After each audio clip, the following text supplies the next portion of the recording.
Today I will share with you the terrible story of a brutal crime of a woman who first convinced her husband to kill her son, and then a few years later she convinced her other son to kill her husband. This case took place in countryside Hungary, in a small village called Balkány, when Hungary was still under the Soviet oppression. In Hungarian, surnames go first and given names go second. Not much is known about Mrs. Karsai. All we know that she was born under the maiden name Kodak Erzsébet in 1927, and when she was 23 years old, so in 1950, she married a man named Ujvár József, and together they had 4 children. The oldest son was called József Jr. He was born in 1950.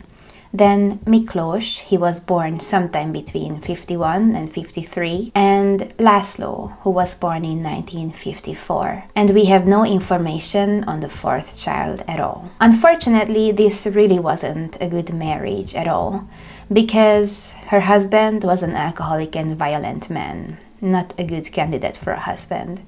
So after a couple of years, they decided to divorce and she took the children. It took her a few years to find another sweetheart, but in 1967 she met and married a man named Karsai Mihály, and hence her married name, Mrs. Karsai. He was a 49-year-old clockmaker and he was also disabled from the waist down, so he wasn't able to walk on his own. They moved in together with her children, but only after about 1 year into this marriage, things were going down yet again.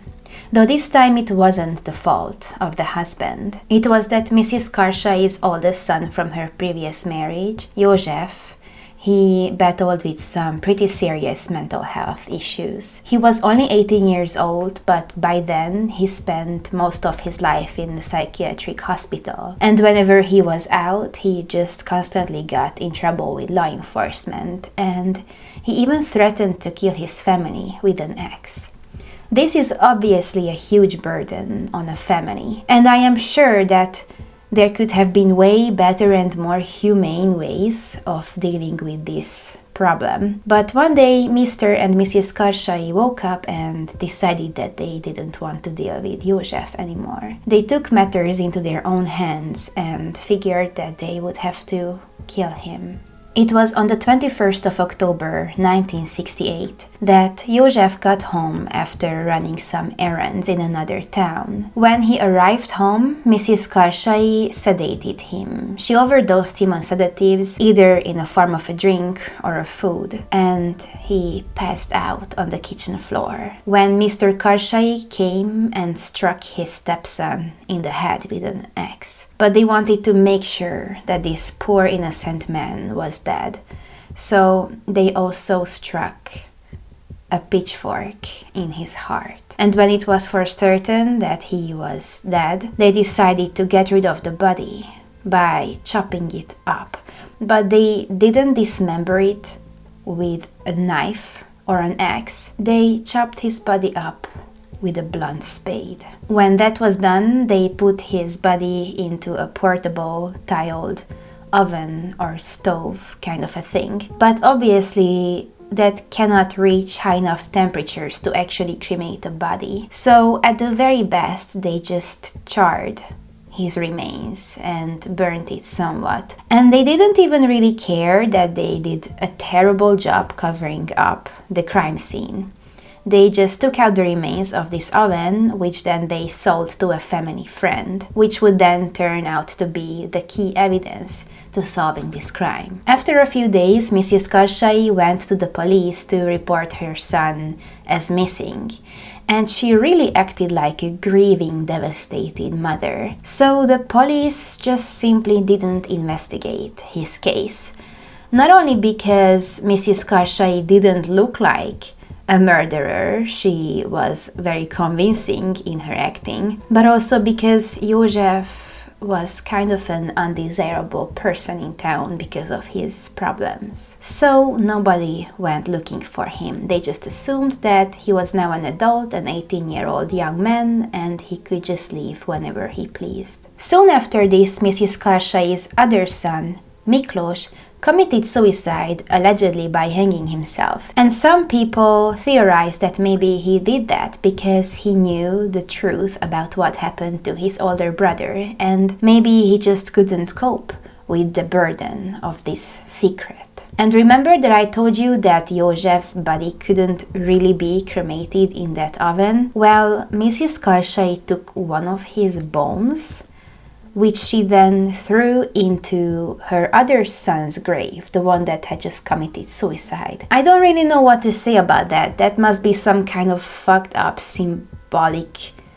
bizarre thing that I just don't understand. They really thought that they were going to get away with murder because then they sold their house and lived as if nothing happened. As I said before, they sold this portable stove to a family friend. The new owner said that they never used it because every time they tried, it oozed this terrible stench and they just couldn't bear it. So the police came and examined this stove and they found human remains inside.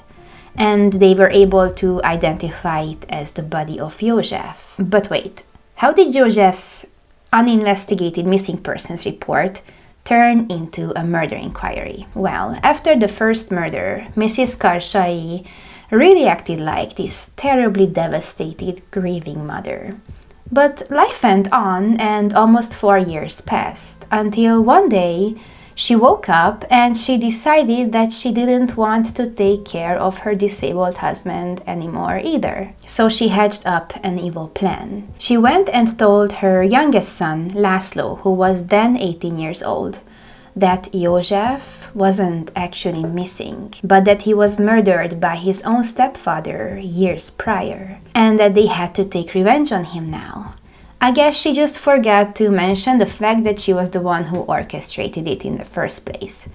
And László was actually fond of his stepfather and didn't want to kill him, like he just couldn't believe what happened. But he was also young and impressionable, and after several months of manipulation and brainwashing, Mrs. Karsai was able to convince her son to commit murder. It was on the 16th of February 1972 that Mrs. Karsai undressed her husband and put him to bed, like she always did because he wasn't able to do that by himself. After he fell asleep, Mrs. Karsai called in her son and gave him the same axe that they used to murder József. She instructed him to strike the defenseless, unsuspecting, disabled man sleeping in the head with the blade or the edge of the axe and not the back, because she now knew that that was going to make too much of a mess. So this poor 18-year-old innocent boy was standing there shaking,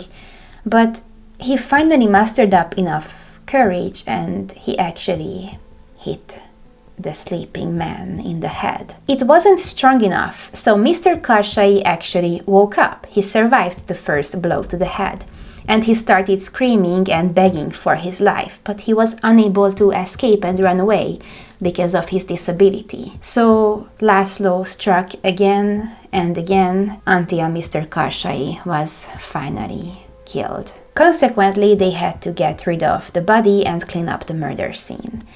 So they decapitated him with a knife and then cut up the rest of his body. Since they didn't have this portable oven anymore, they had to resort to putting his remains into the kitchen oven and literally bake his body parts. This is the part where Mrs. Karsai's plan started falling apart. She planned that after they get rid of the body, they would just run to the train station and catch the last train to go to Budapest to visit some of their family members to have a strong alibi. And then after a few days, when they return, they would just report Mr. Karsai as missing to the police. However, the kitchen oven was too small and not hot enough, and Mr. Karsai was a big man, so there was a lot to get rid of. They couldn't finish it in time. So when they saw that the last train was going to depart very soon, they just put the leftover body parts into a cooking pot, which they then dug in the garden. Then they changed clothes, and ran straight to the train station. 2 days after that, 2 businessmen came to the home searching for Mr. Karshai to do business with him. And it was extremely suspicious that none of the family members were at home. Not even this disabled old man, but his motorbike or tricycle kind of a thing was visible in the front yard. And they knew that he couldn't have gone far without that at all. So these 2 businessmen called the police for a welfare check. Back in socialism, the police could just simply enter the premises without a search warrant. So when they did, they saw the smeared blood in the kitchen, and it immediately turned into a murder investigation. They found the murder weapon, the body parts in the oven, and the ones that were dug in the ground, the bloody clothes. And between discovering the murder scene and capturing the perpetrators, not even 24 hours passed by. But what was her motive? Because with the first murder, it's pretty obvious that she just didn't want to take care of a mentally ill son anymore. But with the second murder, his disability wasn't the only reason. She actually planned on killing him so that she would become the sole owner of their family home, which he could sell for good money. And this is the part that I hate the most about covering Hungarian cases, because almost nothing can be made public by law. We don't have a lot of pictures to show.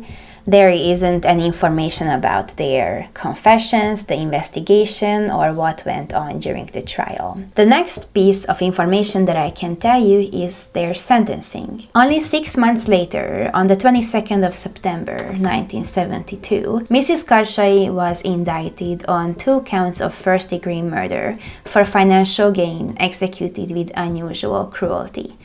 And at first, she got the life sentence, but the prosecutor asked for a harsher punishment, so her sentence was then increased to the death penalty that would have been by hanging. However, for some unknown reason, she escaped her fate because her sentence was reduced to life in prison yet again. I don't know why. And her son, Laszlo, got 12 years in prison for complicity in murder, covering up a crime scene, and tampering with evidence. After that, we have no idea what happened to them. If Mrs. Karshai is still alive in prison, then she's over 90 years old. And I think, or at least I hope, that such a cruel person couldn't live such a long life. And Laszlo got out of prison when he was only 30 years old. So most of his life was still ahead of him. Maybe he got out and started a family, had a good job, maybe a business, who knows. Now he would be 67 years old, so it is possible that he is just roaming the streets as a pensioner. And one more thing before the end of the story. Remember Miklos, her other son, who committed suicide? Well, some people theorize that maybe he didn't. Maybe he knew the secret about what happened to József and wanted to come forward to the police. And maybe Mrs. Karshai wanted to stop him from doing that. And that would just add one more person to the list of family members that this evil, cruel woman killed. There you have it.